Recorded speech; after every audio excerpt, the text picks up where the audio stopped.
Coming up on the SBS On The Money podcast, inflation within the RBA's 2 to 3% target band. So what does it mean for interest rates? We preview the all-important NVIDIA results out of the US later tonight, and we speak with a fund manager about how international investors are feeling about Australian equities. All of that and more next.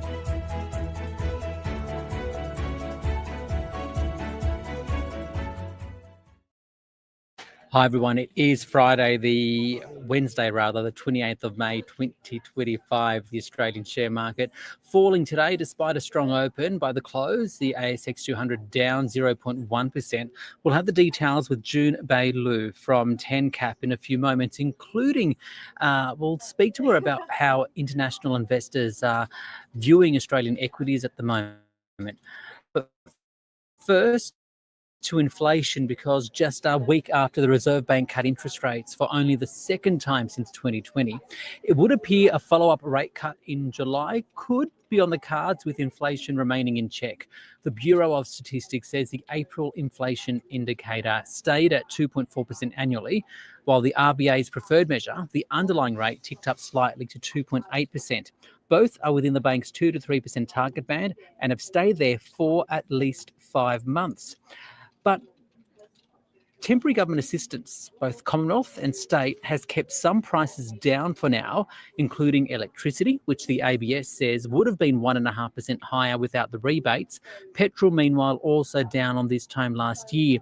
Other essentials, though, are rising and many above the rate of inflation. Fruit and veg up 6.1% annually, chocolate 5.4%, eggs nearly 19% more expensive. Rents rose 5% in the 12 months to April, but that's the slowest growth since February 2023. And there have also been price increases for medical and hospital services, along with holiday and accommodation prices. So what does this all say about the economy and the implication for interest rates? For that, I spoke with Pat Bustamante, a senior economist at Westpac.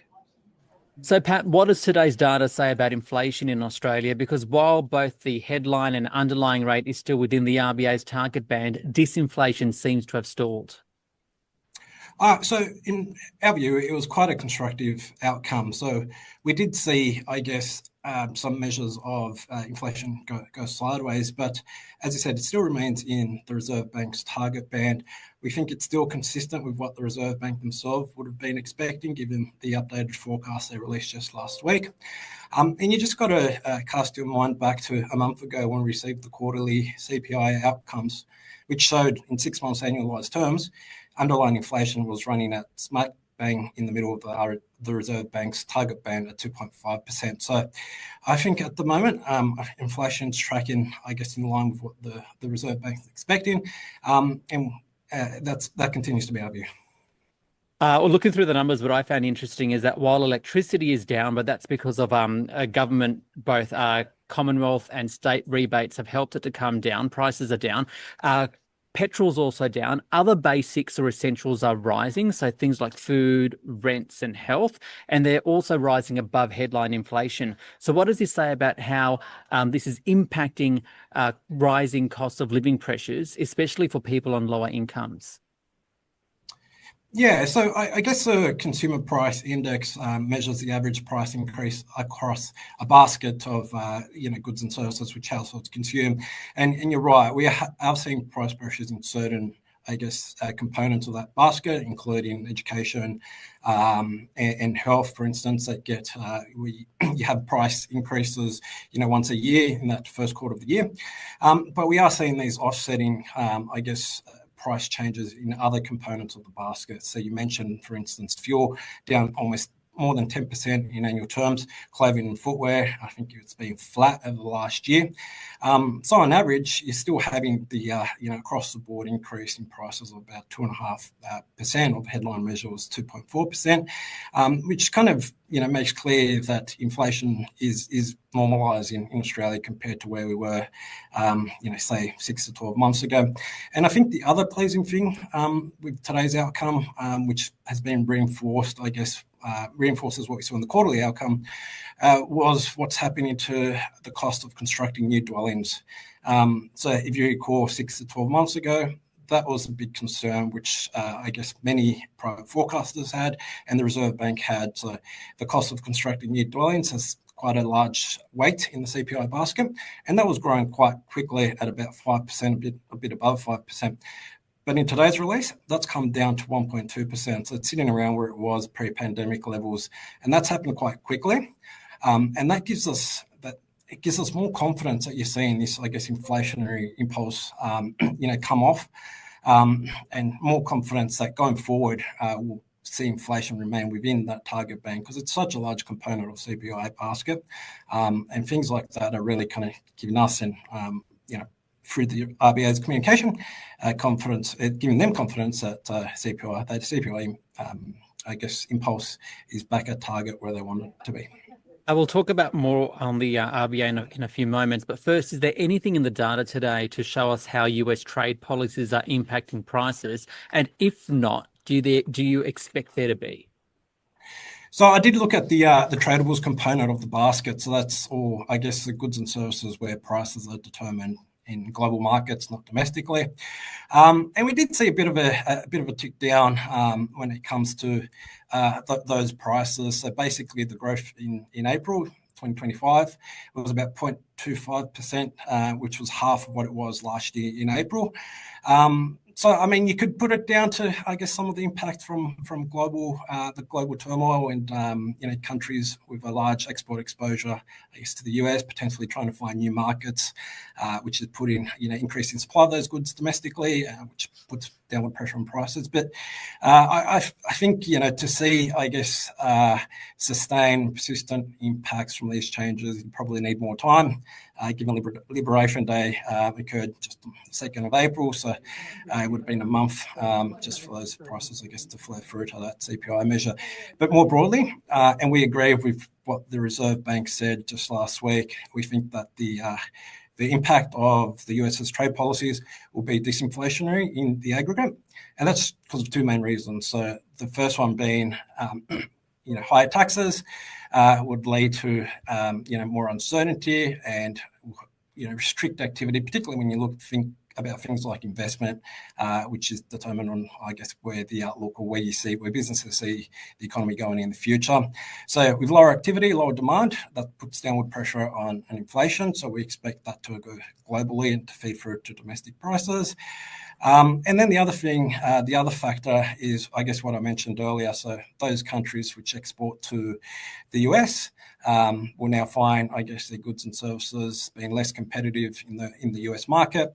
So they may look to other markets to kind of sell their goods and services, including Australia, which will help put downward pressure on our domestic price levels as well. So given those two factors, we're expecting, I guess, the trade policy shock to have a positive impact, a disinflationary impact on our inflation, going forward. And that was something which the RBA made clear as well in its statement on monetary policy and communication last week. And before last week, I think they were more on the fence in terms of whether the shock would be inflationary or disinflationary. But I think they were more confident now in terms of saying that it will have a disinflationary impact on our economy. And wrapping everything up, does this data justify a follow-up rate cut from the Reserve Bank, and why? So so in terms of our view is that we will see two more rate cuts this year. The first one coming in August and then in November. So the Reserve Bank has been quite clear that it will wait for the quarterly inflation rate, which gives you a complete kind of picture of how that inflation is, or the consumer price index is kind of evolving. Today we only get a partial picture, and given it's the first month of the quarter, it was very much skewed towards goods as opposed to services. So in our view, when we get those quarterly outcomes, it will give the Reserve Bank Board more confidence that inflation is behaving as well, that it is coming down, and the risk of inflation reaccelerating is kind of diminishing, and that's why we expect the Reserve Bank Board to cut 2 more times this year. Whether they'll cut in July, I don't think anything in these numbers would be a red flag to the board and say we cannot cut if, for instance, there's a major shock to real activity coming from US announcements. Before the July meeting. But I think it would take something big like that to kind of persuade the board members to essentially cut the rate in July before they get that quarterly CPI series, which comes out at the end of July. So yeah, I'll frame it that way. I don't think there's anything in these numbers which will stop the Reserve Bank cutting in July, but our central view is that they'll probably go in August once they get that quarterly outcome and they have more confidence that the CPI or inflation is coming down back to target. That is Pat Bustamante, their senior economist at Westpac. Now, Market Day on the SBS On The Money podcast. Well, the Australian share market started off strongly but closed lower by 0.1%, 8,396. It followed a strong lead-in from Wall Street, though, ahead of some all-important earnings results later tonight. For that and more, I spoke with Jun Bei Liu, the portfolio manager and co-founder at 10Cap. Jun Bei, firstly, what's driving the market today? Look, the market, to be honest, after having a stronger start because the US had a fantastic night overnight, that sort of is faltering away towards the end of the day. It's partly because of the, bit of a rally fatigue, and also tonight is all important Nvidia results. So market's a little bit nervous about what that result might say. So sort of finishing the day sort of in the negative. How important is that Nvidia result, which you said is out tonight, and why? Yeah, look, at the Nvidia result is important because it's really just for the sentiment for the, for the market or for the tech and growth sort of sector. Given Nvidia is such a big part of the Nasdaq, and if the result is good, share price will go higher, and which will drive the Nasdaq and drive investor confidence. So, and then the flow-on impact about, are they going to invest more in the data centers? Are they going to be a lot more of those? So essentially, there's a lot of flow-on positivity if the result is positive. So it is important for the confidence for the market. Now, in April, 10Cap took the view that we're past the peak trade-related uncertainty. We're now seeing discussions between the US with China and the EU. So what does this mean for the outlook for shares? Yeah, look, our outlook for shares, it still looks pretty good, even though the Australian share market has gone up more than 17% since the low. We have been buying in this market, and even though a lot of company has gone up a lot, we still think there's positive news flow to come through. But in selective areas, though, we think the companies more with the domestically focused businesses will do well because of the rate cuts and the like. We think technology companies will continue to do well, provided Nvidia result isn't too disappointing. And we think some of the cyclical side in the US market, US exposed cyclical companies will do well. Things like the Light and Wonder and others who should continue to do well. So I think net, the market will be driven higher into the financial year end. And finally, I don't know if you've had time to take a close look at what's happening in the market today, but is there any company news catching your eye? Yeah, absolutely. So today the market is quite interesting. We're seeing the weakness across the materials and then across the banks. Now, for the banks, because they've been outperforming significantly in more recent weeks, and the outperformance was really because international investors are now moving money out of the US, putting into Australia, and because the Aussie dollar is very low as well. So banks has been outperforming. So today just taking a bit of breather. In terms of company specific news, absolutely. So we've got Webjet reported actually a good result. Talk about TTV growth over 30%. So travel is not all dead. Share price up quite significantly. We also have Fisher & Paykel delivered a good result. However, they pointed to 2026. There might be some impact from the tariff because remember, some of their products are made out of Mexico. So the tariff potentially could impact them. So share price down somewhere around the 5%. We also had ALQ, which is the ALS group. They just did a capital raising because given the share price has been very, very strong. And then they did a capital raising, which a few investors was a little bit angry about, share price down quite significantly. And final question, you've been speaking to, and you obviously speak to investors around the world quite regularly, right? There was a period of time when we were talking about money flowing into the US, and then when all these trade issues happened, there was the discussion about money flowing out of the US into Europe. But what about Australia? How are international investors looking at Australian equities at the moment? Yeah, I tell you what, recently, so in the last month or so, a month and a bit, actually last month or so, Europe and Australia are the two key markets that benefited from investors taking money out of the US. And that trend is continuing. So what they are buying in Australia is that the banks, which is seeing significant inflow, and a couple of other large cap names has seen significant share price rally, not driven by fundamental reasons.